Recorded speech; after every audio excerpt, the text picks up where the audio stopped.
You know, I was my mom and dad were very musical, and they weren't musicians, but they just like my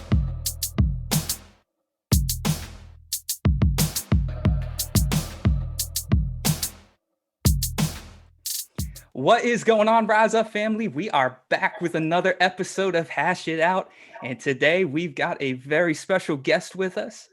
As usual, we've got the lovely Willow, we've got B, and today we have Mr. Shannon Larkin, drummer for the Apocalypse Blues Revival in a band you guys may have heard of, Godsmack. Thank you for being on the show today, Shannon. Thanks, my pleasure. Absolutely. Cool, cool. So we got a chance to write an article for your new band, the Apocalypse Blues Revival. And let me say, man, the sound is super interesting, super catchy. What was the theme that was behind that new self-titled album, and what inspired you guys to write it? Well, the theme it started in Europe, and we went over there in January, uh, and it was super freezing, and we were doing Godsmack tour, right? And then my mom at the time, she's like 78 years old, and she has COPD, and she was living still alone in Gulf Shores, Alabama. And I realized in Europe that she wasn't doing good, and I had to move her up north um, with my sister and my family up there. And so I was kind of dealing with that. And it was so cold, and I just had the blues, man. And so I wrote that song Impure. And Waltz of the Antichrist came later. It was like an intro to the record. But the song Impure came on that first European tour. And then, and in it, I'm kind of, I'm questioning, like, what, how do I feel happy, when Mhm. this bad, horrible thing's happening? And my mom, it looked like she was going to die. You know what I mean? And so anyway, I got through that, and that song like sparked off the writing of the next couple, which started to create like a theme in my mind of starting on this left hand path of where you're just everything is negative in your life, it seems like. And so you're putting the mask on to try and smile and be happy, and dig it. And so by the time we got back to America, then we went out on a short tour, Godsmack, and I basically had a 2 week break, and my sister died of cancer. Wow. And so now it really, now I really have the blues, man, and it's real. And so, and how I deal with crap is to, try and write music and write lyrics, and it kind of gets it out of my system, and nothing cures that kind of pain and all, but it helps. And so I started writing, and No One Will Miss Me When I'm Gone came out, and I was just contemplating my own death. And, in short, the whole record, it's a semi concept record, and it's semi autobiographical, So I wrote it about a character, but a lot of the stuff was obviously came from inside me, the lyrics, and dealing with pain. And then as the, as, I got over some of these catastrophes, and our record, the Godsmack record, was doing really well, by the way. And so, like everything else in my life, the touring was successful, like those winter tours in Europe are always rough, no matter how happy life is. It just sucks over there sometimes, in the cold especially. And Yeah. traveling, and we're not as big over there, so we don't travel as, we're not spoiled over there. The whole crew and the band's all on the same bus, and we're all like, it's like, and everything, the hotels, everything is just, and you're in Europe, so you go to plug something in, it doesn't work, whatever. So anyway, That but sucks so bad. I hate that. I ruined so many things with that. oh man.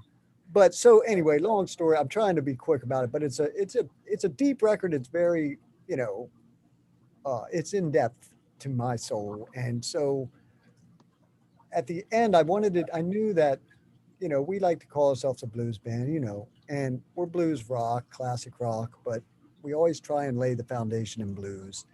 And I had the song Optimistic, and I was like, it's not really blues, even though it has a jazzy blues feel, like a Robert Cray kind of feel to it. But the lyric was super positive. You know, a change is coming and all this. And so when I had come up with that, I kind of said, well, I got to write a song that precursors that one on the record, because by now I had a set, I had an idea, and I had the end, which was a gecko. You know, which if you substitute the word God for gecko, you'll understand what I'm saying when I'm saying we're all geckos. So on the record, if you've listened to our record, you know. So it's kind of like it's not like 2112 in that it's a concept album like that, but it's a semi-concept. So that's how the whole thing got written, was a lot of pain and strife, and then a lot of just positivity and good stuff, right? And by the way, it was written before the pandemic. So that had nothing to do with any of my, you know, inner strife. But anyway, I think that by the end of the record, it ends pretty happy, you know. And I'm trying to tell everybody that, you know, we can all be gods, we can all get over this and live on. Gotcha. Yeah, when I was listening to the record to write my review, I felt like I really connected with that album so well, which is so hard to find nowadays, and not just one song or two songs, the whole thing. And I could really feel like I could feel how you felt when you were writing it, which is really cool. So that was awesome.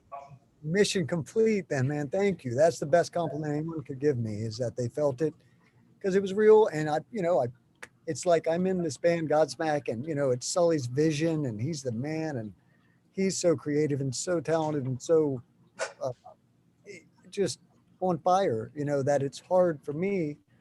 And not only that, but he also likes to write his own lyrics because he feels, being the singer, that he can emote them if they come from inside him. So trying to emote someone else's lyrics, you know, it, like Neil Peart wrote all of Rush's lyrics. He was the drummer. But Geddy Lee, you know, Geddy Lee is just a guy that could emote.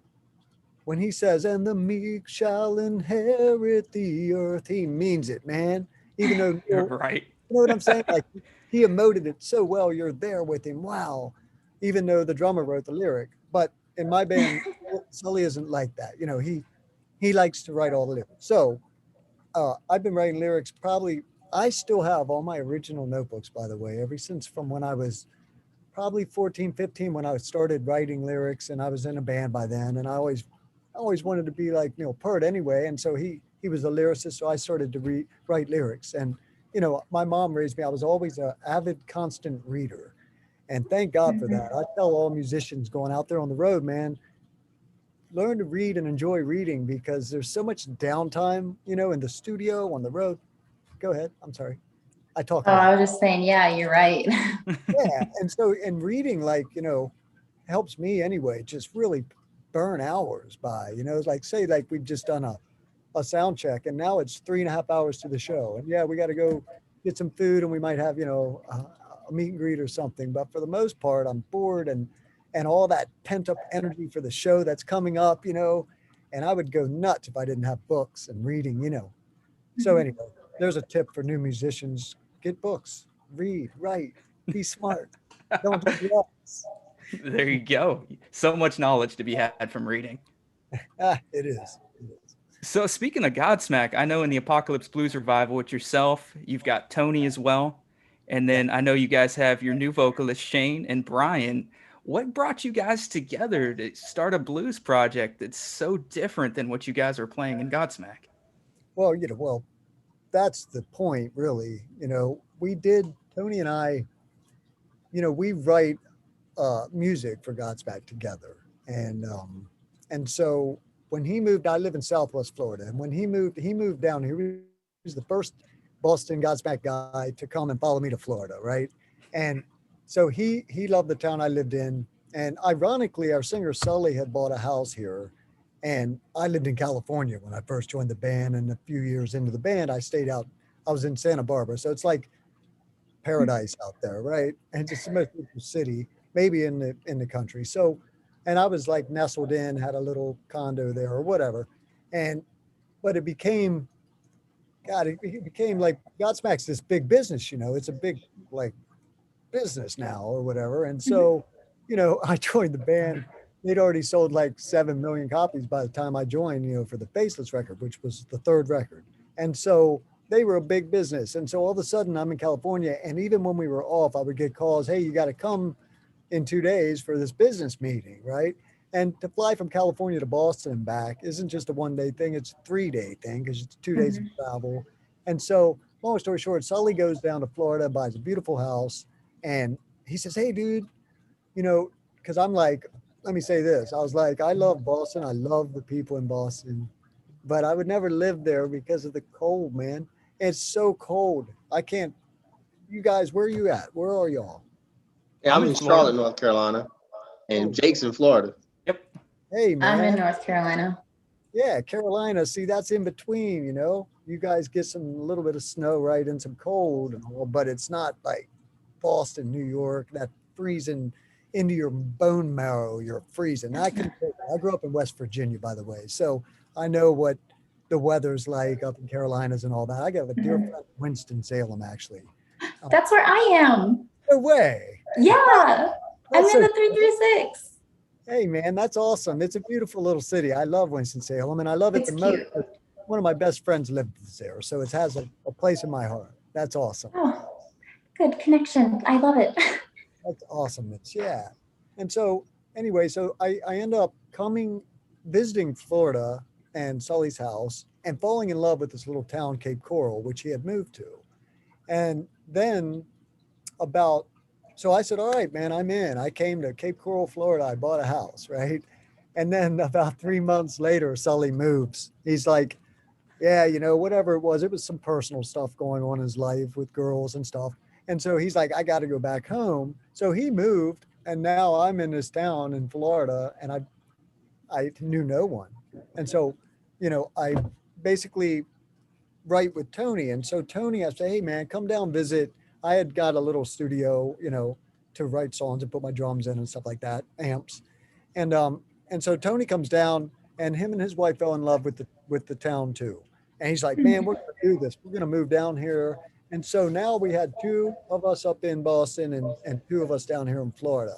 And so I'd say it was probably 2 years maybe later. And then our bass player, Robbie, moved to Florida too.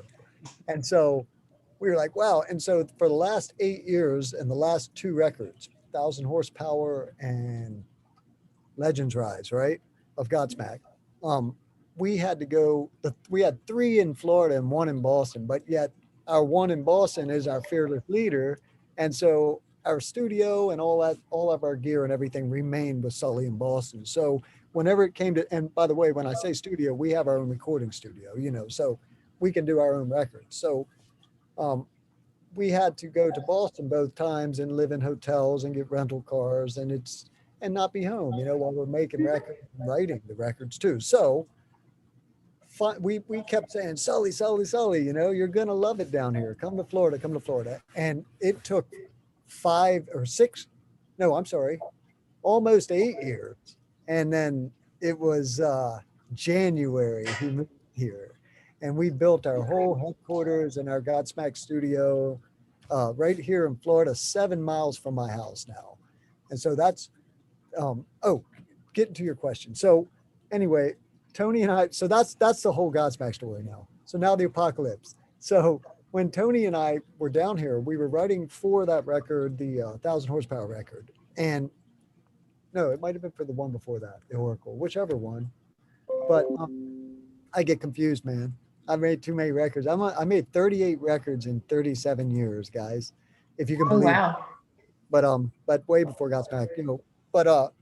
But anyway, so Tony and I had completed all of our like hard rock writing for Sully, you know, and for Godsmack and for the new album. And we don't like to write more than like 15 or 20 songs because then we're machines when it comes to that. But then Sully gets overwhelmed and we give him all this music and now he's overwhelmed and he starts like saying, oh, I don't like that one. I don't like that one. I don't like that one. And we're like, those are the best ones, you know? So we realized 20 years ago that, you know, we once we get say 10 songs, then we stop. And so before how we would, you know, cause we still get together every day cause that's what we do. You know, we smoke, we don't smoke anything. We make music. So and write music. So what happened first was I was in love with this band called Sly and the Family Stone when I was a kid. My mom loved that band, and she would play all those songs, and they're funk. And they led me to the Funkadelic, but that was later in my 20s and all. But as a little kid, even I loved Sly and the Family Stone, and that's like some true funk. And of course, James Brown and all that. So Tony and I, and it's the funnest thing, by the way, to jam. Like if you're just a musician and you have your dudes in your room and you want to just jam, that's the stuff. It's the funk. Hmm. You can just get on a groove, man, and lay in there for an hour. And it's just the funnest thing. So Tony and I started playing funk together first. And we started this band uh, with Shane singing. And Shane, by the way, our singer in the Apocalypse Blues Revival, he's my drum tech for over 20 years. This dude is my drum tech. He's never sang in a band or whatever, except the Funky Ants, which was his first band, which was Tony and I and Tony's good friend Chris up in Boston area. We were still up there. And so anyway, we started jamming the funk, and Shane was our singer. And God, we wrote over 30 songs. We made 4 different demos all over the country, shopped our stuff. Didn't get signed. No one wanted to funk. And so, it happens. So the Ants kind of, faded away, and Shane remained my drum tech. And we got finished the writing of the next record, and we're kind of like, well, the funk thing didn't work.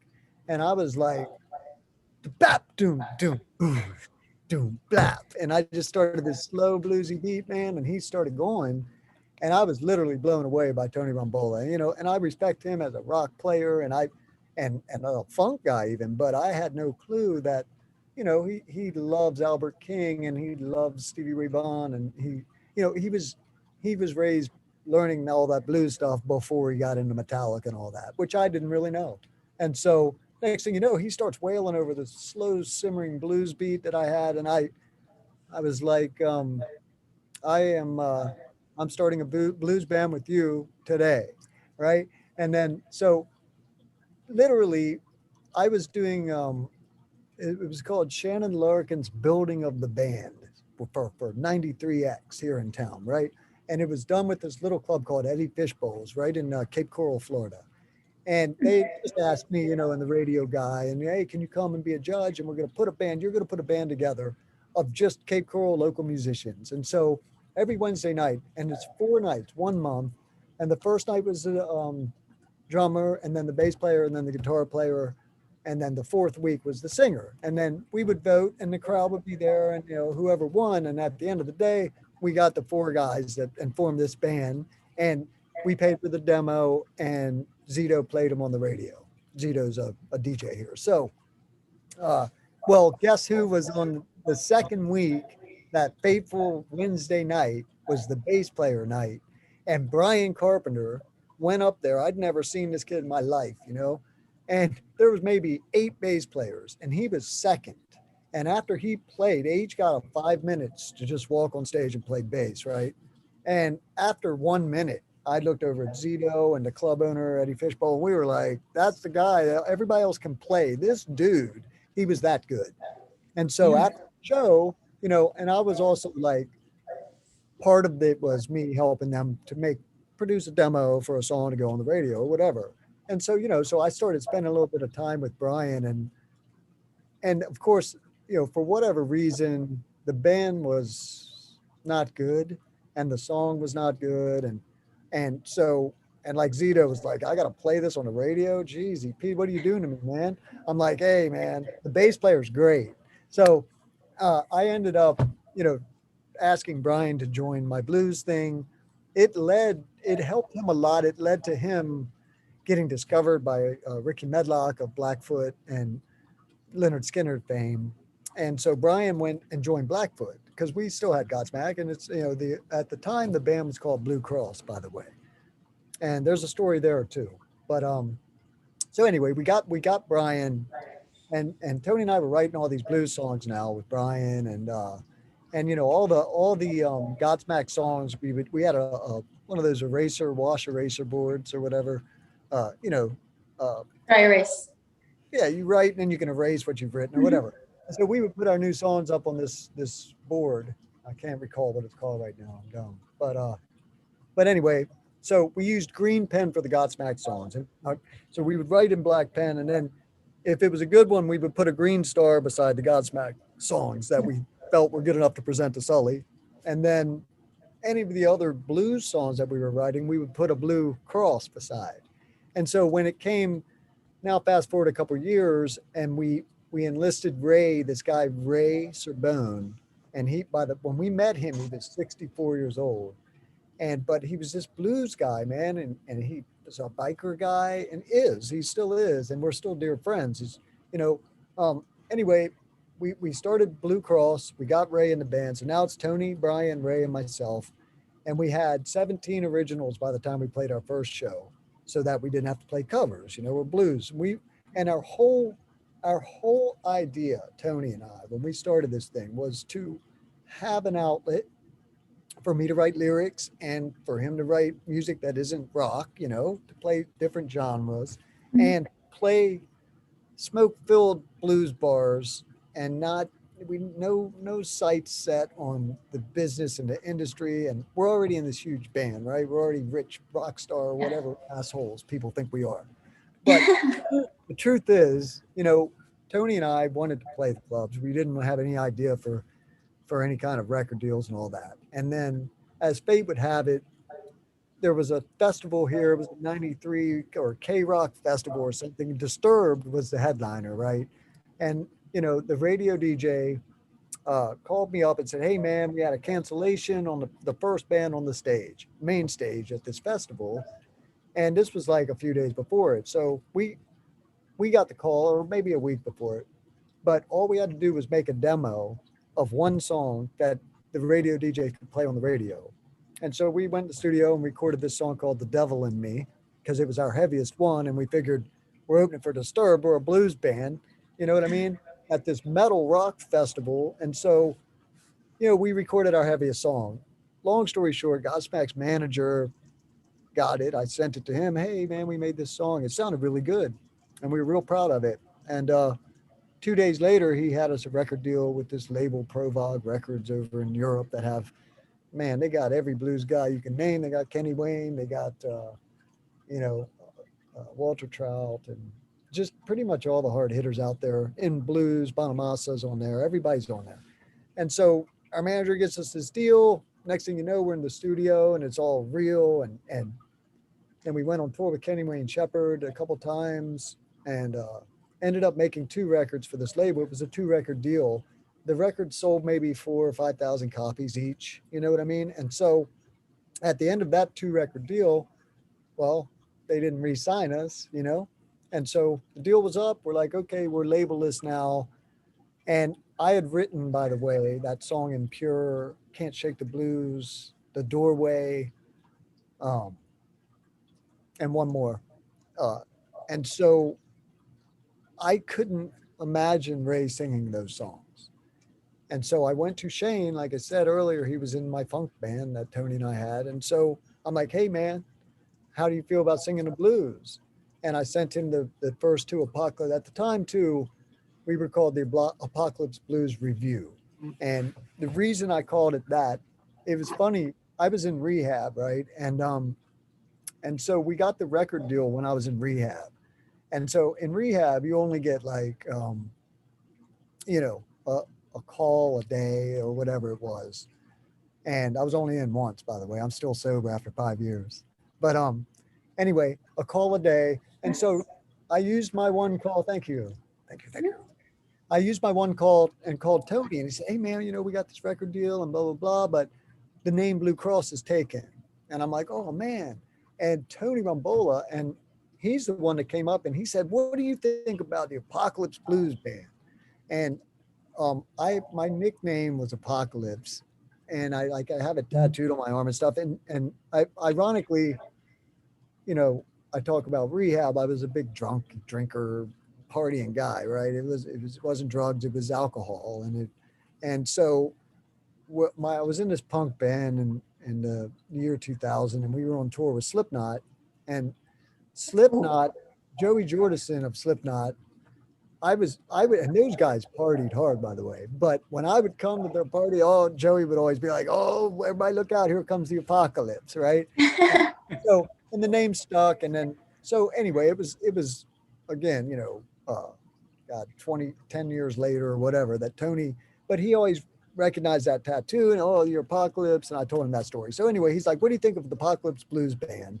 And the only thing I was like, oh my God, I love it. But man, there's too many bands, Allman Brothers Band, there's lots of bands. So I'm like, what if we call it like the Blues Brothers? We're called the Blues Brothers Review in the movie, and the last big show, Blues Brothers Review, So I'm like, Apocalypse Blues Review. He said, okay. We went with that, signed the deal. I got out of rehab. We went and recorded that first record 2 weeks after that. And like I said, then time went on. Well, by the time we wrote this record, the band had also evolved into, like, in the beginning, we really wanted to be, it was like traditional blues. Like, we wanted to be traditional blues, but even trying to be traditional blues, even though we were, our influences on our sleeve, we still have rock in us. We can't help it. And so, it has, I don't know how to explain it, but all of our songs started shifting into a more blues rock. And then even like with the new one, I feel it veers into, it's like classic rock, and I can say that in writing the songs, I wanted to keep blues as the foundation, right? And then I always thought, wow, what if B.B. King was in Pink Floyd, right? What would that sound like with David Bowie singing? And that's where the whole thing, if I get Shane, man, I can do it, man. And I got Shane, and of course his voice, it's there's no limitations. He's like Bowie to me in that, man, he just can sing anything I throw at him, and I throw some weird melodies at him, Boy, did I just talk a long time. Sorry. No worries. That was good. The questions left. I answered all your questions. Oh, I have so many. I've got one more, and then we'll hand it off to Willow. So from more of a techie side of things, I've dabbled in drums bass myself. From going from your Godsmack kit to your Apocalypse Blues Revival kit, how has your setup changed? I imagine it has stylistically. Yeah, and it's so trippy. And that's another tip for new musicians or musicians, even old musicians, if they haven't thought of this yet, but play different genres. It's the coolest thing, like my dad, he kind of listened to some country, Willie Nelson, Waylon Jennings, old Hank and all that, but not much. We weren't a country music family, even in West Virginia. How ironic, right? But I came upon this idea to like try and write country music, this 20 years ago. But I couldn't write good country music. I'll tell you that right now. I admit it. But at least it got me out of my comfort zone. And now I started to see, and I was, of course, trying to listen to more country to be able to write country, right? And so what it did, it totally expanded my whole songwriting, the key, everything from the key I'm writing in to, vocal ideas that I was used to were all different in that genre. And so, and like I said earlier, we had dabbled into funk for a while also, and that's completely different. So that's a bit of advice for any musician. Try and just write songs in another genre, or if you're not a songwriter, try and play your drums or your bass or your guitar, or sing to different genres. And it totally expands like your consciousness in the whole world of like, where am I going to go after this bridge? Gotcha. Yeah. But and the difference in my actual physical drum kit is not that much. I obviously have a lot more stuff up there in Godsmack, and it's because it's needed. In big rock, I have giant fills I'm doing. Where in the blues, most of my fills are Bonham-esque triplet type stuff, or big Pink Floyd, boom, boom, just simpler stuff, Although, the beats I think I'm creating in that band, The Apocalypse, are maybe more interesting than I do in Godsmack, just because of the freedom of not having to, be on a grid and play like, for mass consumption. I mean, you know what I mean? Like, right. I feel like I dumb it up a little as far as on the drums in Godsmack because of what we are. We are a big rock band, and we're like, I mean, not big record sales, I mean a big rock, like arena rock or whatever, you know? Yeah. And that's what we try and make music, you know, just, you can just get in your 64 Impala and blast down the road cranking it, you know, that's the way we feel. Like it's rock and roll and fast cars to us, you know? And so with the blues, I can take a whole totally different approach to the actual playing of the drum kit. Firstly, the main thing, I don't hit as hard, and you don't have to hit as hard. You know, in fact, if you're playing in a slow groove in the blues in the studio, and you hit those toms really hard, it chokes off it chokes the whole resonation from the head and the shell, and also without the massive wall of guitar sound, you know, you can really hear the resonation of the tom and the head, you know what I mean? The shell and the head. So where in big rock, usually the guitars are up front, you know, and it's so loud and that, you know, drums, you really got to slam them. And so if you're playing, whether it's guitar, bass, or drums or keyboards, if you're playing super hard all the time, then your approach, your fills, even your beats are going to be a bit different than if you can finesse it and go a more traditional route, you know. Does that Makes a answer? lot of sense. Yeah, for sure. Well, I was going to ask you how your experience differed between your rock and your blues. You just answered that, but you gave me another one. Which one's more fun for you? What do you have the most fun with?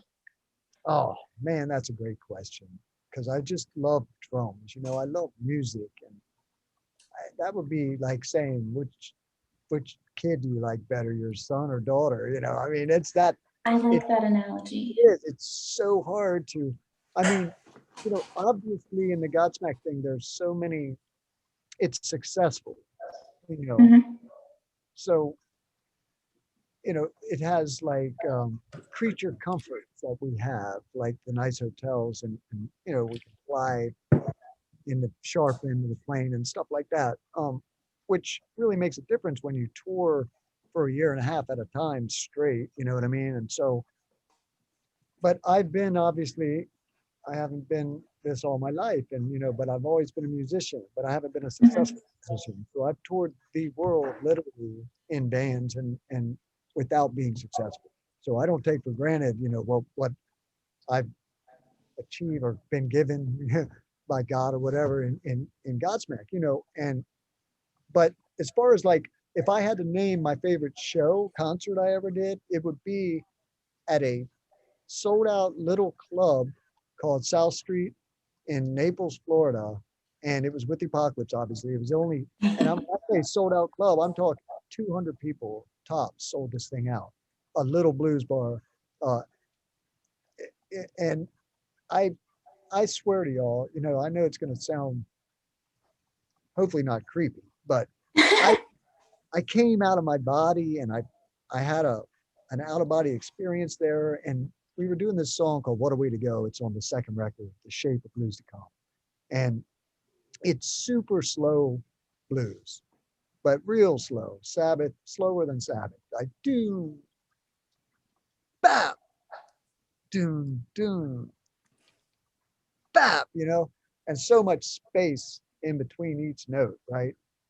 And Tony, when he plays lead, you know, we're a three-piece band, so musically, and so Brian, you know, is holding down the bass. There's all this space, and so every time we played that song for God, the last 6 years before we recorded it, we had the song for a long time, and every time we played it, man, you could hear people talking, like at the bar, and like the bartender even, oh, what do you want to drink or whatever, because that's another thing. Blues, another thing that is so much funner to play for me as a drummer in the blues than in the big rock is dynamics, right?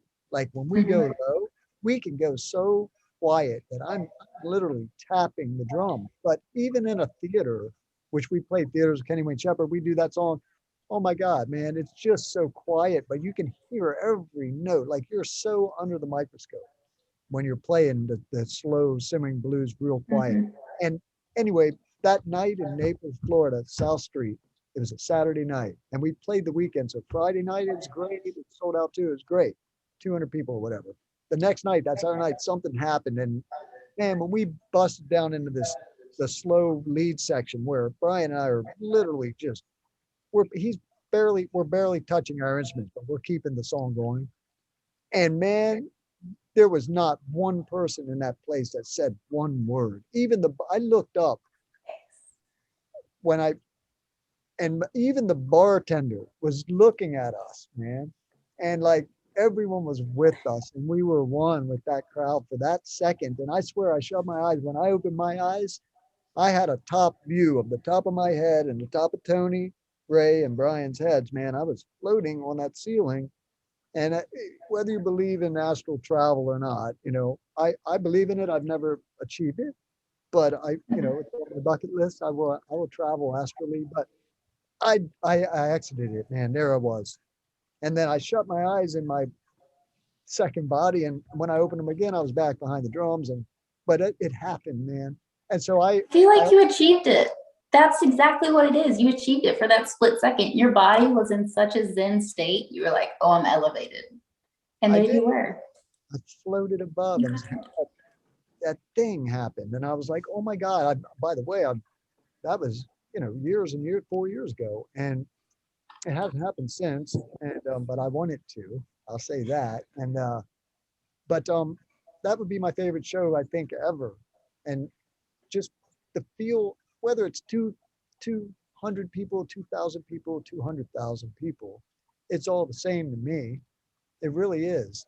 It's about the energy that the crowd projects to you. Mm-hmm. So like some of those shows when you're playing and there's 80,000 people at some giant festival in Europe or something, and you can feel, this energy coming from the crowd that's indescribable. It's kind of like how they can't describe the energy that Luna, the moon, gives us, even though, it controls everything. The oceans, and women's menstrual systems, right? And the ocean. I did read that, actually. I read about that. They prove it. But they can't really measure this energy that the moon is actually dictating our ocean, traffic. I don't know. To me, it's mystical, and it's something that can't be described, just like the power of the moon, but it's real. And those 200 people that night were with my energy, like somehow, and I don't know, it was something better than any kind of drug, or it was just the greatest thing. So that's my favorite show. But there was probably thousands of Godsmack shows that would be right behind it, just because, again, we're successful. And so there's nothing really like hearing 10,000 people sing along with your song, especially in a foreign country, where you're like, you can't speak the language even, and then they come out and they're singing your song in English, and you can hear it over that big ass PA. And so it's pretty impressive, and that gives me goosebumps right now. That's definitely got to be the absolute best feeling. But I'm so glad that you bring these things up, because I would love to know your craziest band story. Like, what's the craziest thing that has happened with you and your band, any of your bands, like to date so far? Oh man, that I'm 53, and I started playing clubs, by the way, when I was 13, and I've never done anything else. Never done anything else. And in West Virginia, badass. Well, thank you. I'm proud of it. Cool. I've made a living off playing music, and that's something that less than 1% of us musicians are lucky enough to be able to achieve. So, but to ask the craziest story, oh my God.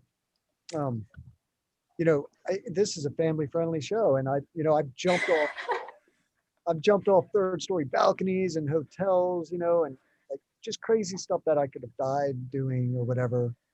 But at the time, it seemed funny. I don't know. But no, I totally understand that. Most of like the best experiences are when you could have died, but you didn't. Yeah. And I mean, there's been some crazy stuff, like seeing like people in wheelchairs out crowd surfing on top of the crowd, stuff like that. You're like, oh my God, And then one time some dude threw his fake leg up on the stage, prosthetic leg, he wanted us to sign and throw back to him, and crazy Oh my stuff like God, I love that. You should have signed it first. Like, here But you yeah, go. there's been so much crazy, crazy stuff that I did that, most of it I'm it doesn't I didn't no one got hurt. You know what I mean? So I'm like, I wouldn't be proud of saying I threw a television out of a hotel room. Yeah, no, But that's not fun. it's not fun, but No, that could hurt someone. That could kill someone, actually. someone, and so I didn't do that, by the way. But I didn't. That's one thing I didn't do. I mean, as far as like, emulating your rock idols, you know what I mean? Like, and as a sober man now for over 5 years, I feel also that, a lot of times, especially starting so young in the clubs and coming up like that, and of course the rest of my band were all 4 or 5 years older than me, when I was 13, 14. So, you know, I I I looked up to, like, my two favorite guys were Keith Moon and John Bonham, basically, I mean, Neil Peart was of course in there, but the personalities of John Bonham and Keith Moon, who were both known and kind of created the whole crazy drummer thing. Drummers are crazy, they're wild, wild animal, and but and so I trying to emulate them. I got into situations where I was drinking way too much and doing all that stuff, which it was a false sense of trying to live up to something that is actually unnecessary, Yeah. just like, Yeah, no, I totally understand that. yeah, like the hardest thing for me of quitting drinking was wondering, how am I going to have fun, out here? And how am I going to have fun? And then I realized after rehab and therapy, that it's inside us. Fun, you can make fun. I can go now, by the way, since I'm a band guy, or that's my life, my job and my life, I knew that I couldn't not be around alcohol. And I'm not going to be that idiot that's like, no drinking in my dressing room, because I mean, we're Godsmack and we're the Apocalypse and it's rock and roll, it's blues, it's people, not everybody has problems, and so Yeah. my friends that come to the show, I want to be able to say, hey man, did you have fun at the show? Here's a beer, Mhm. have a beer on me. I did it for 30 years. And so the fact that I have problems and I got sober doesn't mean that it doesn't dictate what I give. So anyway, one of the first things I did when I got out of rehab was go to the bar. And I went to the bar and I sat there and watched people drink. And I continued to do that. And to this day, now I'm around people drinking all the time. My own band drinks. My guitar player doesn't, but so Tony Rombola of the Apocalypse and Godsmack has been sober a year longer than me, even. And So so that's nice. cool, and we have so much fun, and we don't, need you don't need drugs and alcohol to find happiness inside yourself, man. All you need is love. All you need is love. Everybody. I have 100%. So never I also want to bring up, so you've told us that you're sober now, which congratulations on that. What do you use as like vices and stuff to get ready for your shows or any recordings and stuff that you do? Well, we stretch a lot, Mm. but that's not just because we're old. We always did. We always stretched a lot. That's a good thing to do. And we listen to loud music, Mhm. like and it's always an eclectic mix of music backstage before the show to fire us up. You know, uh, it used to be. I tell you, every tour was different too. We would always switch it up. It'd be vodka one tour. It'd be whiskey for many tours. It'd be tequila. And we all gave that up, man. We really did. Even like our drinkers, Robbie and Sully, they still, they drink, but they're not like alcoholics, so they can drink normally. So they don't need it either. So it's not like, oh, only two of us. So now no more shots. We just all just hang out. Oh, we got an espresso machine backstage. Did you? Do you have fun with it? Do you know how to make cool stuff? Yeah, instead of like, oh, now we're like, ding, you know. Oh. But Oh, I yeah, love that. That's so cute. like, Godsmack. I'm gonna drink espresso.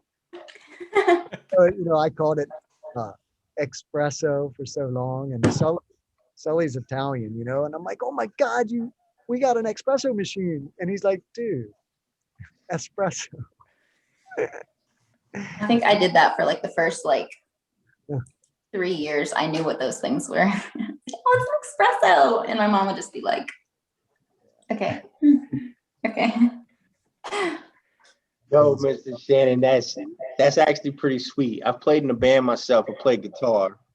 All And right. a lot of people were surprised when I would play one rock band being a black guy, but then they were surprised that my first love of music was actually EDM music before I even got into What? rock music. So as a first love, what would you say your first love as a genre? What is your true first thing, even though you're rock stuff? Well, my mom and dad were very musical, and they weren't musicians, but they just, like, my dad was always like, we don't need to watch the booth tube after dinner. We're going downstairs to listen to music.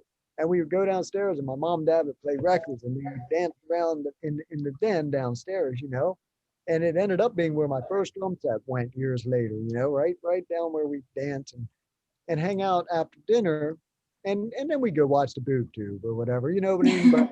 And so that's why I couldn't say what genre my first love was, because there was so many. Because my mom was all Beatles, Stones, Creedence Clearwater Revival, and then, but my dad was all 50s doo-wop and the blues guys and the country guys, and so I would get this broad range, and then my Uncle Mike would come, Iron Butterfly, and then I ended up meeting, God, when I was like 12 years old when I first, or maybe younger than that, probably, when I first heard AC/DC, But and that was a life changer for me, a game changer. So if I had to say, I'd probably say in my heart, I'm a rock guy because, the rock like changed my life. That's what made me want to. Well, let me tell this story. This is a good one. So, speaking of like early influences in music and stuff, I don't know how old you are, but there was a company that you would see commercials on TV, and it was called KTEL.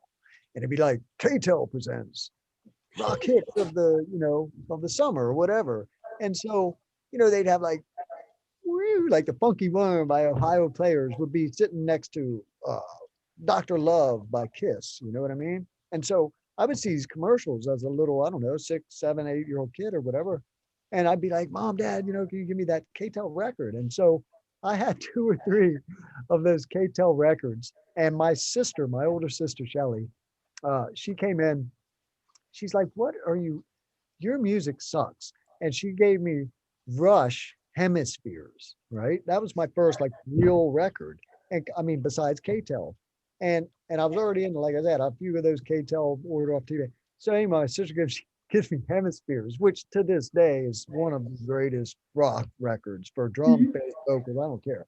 And so I wore that record out, and I didn't make a conscious decision at that point to be a rock dude or a drummer for that matter. But when I wore that one out, I went back to my sister's room and I said, Shelly, you are right. My music sucks. Rush, this is the best thing I've ever heard. What do you got for me next? And she gave me Led Zeppelin 2. And I'm telling you, I was like, maybe Your sister's great. And I She was loved you. She loved you.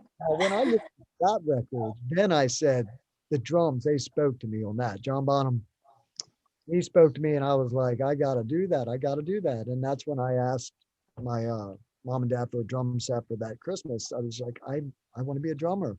And that's how I learned to play drums downstairs. We'd still go after dinner, go downstairs. I had a little 3-piece Remo trap kit I got used, It didn't even have a hi-hat. It just had one ride and one.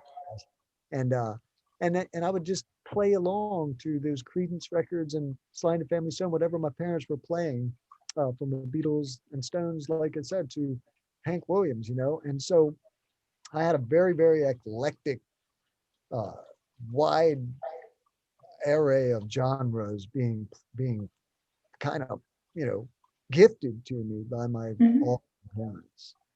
My parents were the greatest, you know. My mom's still alive. That's awesome. That is so awesome. Are you familiar with Nina Simone? Yeah, You like yeah, Nina Simone? yeah. That is That, awesome. that's them Yeah, 80s, right? yeah. I Oh, mean, well, actually, Nina's going even farther back than that. Like she's some of the classics, but it's so amazing.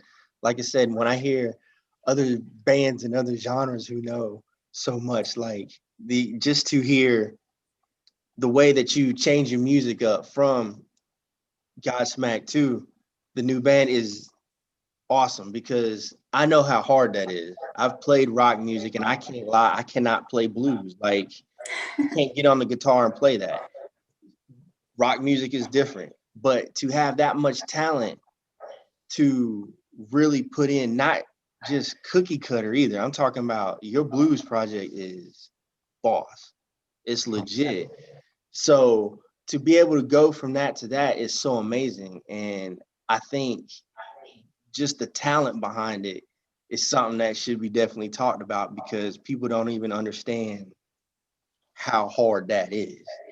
You know what I'm saying? Like, thank you. I appreciate that. And you know, I like I said, I think like you can play the blues. You know, it's just about, you know, uh doing it. Like, of course, you know, anything you first try and play, whether it's me trying to write a country song or whatever, you're not going to be good, you know.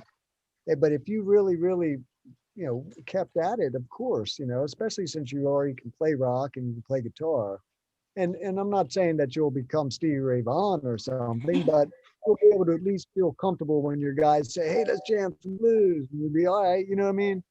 But I think with anything, with like, especially with music and whether it's guitar, drum, bass, or vocals, you know, it's about doing it. And just, you got to play, man. You know. that's awesome, dude. That is awesome. Shannon, it has been a pleasure to have you on the show today. Like, I love the way that you think, and I love the idea behind your album and the passion that you put behind it means a lot because it's not just one of them things that's just thrown together just so that you can make money. Like Jake was saying, when you listen to it, you can feel that it's legit on what you was trying to do and put out there for people to listen to, and you want them to have a good time and the vibe of what you got going on. So very, very many kudos on that one, my friend. Totally Thanks. awesome. And Yo, thank that you. was dope. Thank you. Thank you guys. Thank you so much for the kind words, and thanks for having me on. And I tell you, you know, it's been fun. And I'm sorry that I haven't let y'all get many words in. No, this show is No about worries. us getting to know you, man. And Exactly. thank you for letting us be able to do that because you were Yeah. so open and honest and straight up. And a lot of people don't want to be that way, but you are the definition of chill, man. So thank you. Oh, thanks, man. Thank you all. Thank you. I really appreciate this, and I really appreciate you helping me spread the word of the apocalypse. I love the new record. You know, I think that in like, I always talk about the 70s, and music in the 70s to me was just so out there, so creative, and like it seemed like back then, like you were a David Bowie or you know, Black Sabbath or Pink Floyd or even like Johnny Winter and all the way up into the 80s Stevie Ray Vaughan. It seemed like you would get signed because you were different back then. Mm. And, Mhm. and, and then something shifted, and it seems like now the only way to get signed is to sound like everybody else that's on the radio, you know? And so that's why I really wanted to kind of harken back to the sound of the late 60s and 70s with this blues thing, you know? And so for people to enjoy it and actually make some kind of connection and feel what I'm trying to say, that's the best compliment that I could ever get. And so thank you very much. Man, that is awesome. That is awesome. Well, look, like I was saying out there, Ryze fam, make sure that you follow this guy and give him some support on what he's got going on. This new project of his, as you will be able to see once you listen to it, is absolutely amazing because of the talent that's behind it, the time and the effort that's behind it, the love that he put behind it for all of y'all. Make sure y'all go and appreciate that. It sounds really good. So, them links is in the description and everything. And just like we always say every week, from me, from Jake, from the lovely Willow, and this week, the most awesome dude, Shannon Larkin. Yo, everybody be safe. Everybody continue to be kind. Everybody do what you need to do to keep it going. And we'll be seeing you guys next week. All right, so we out. Peace. See ya.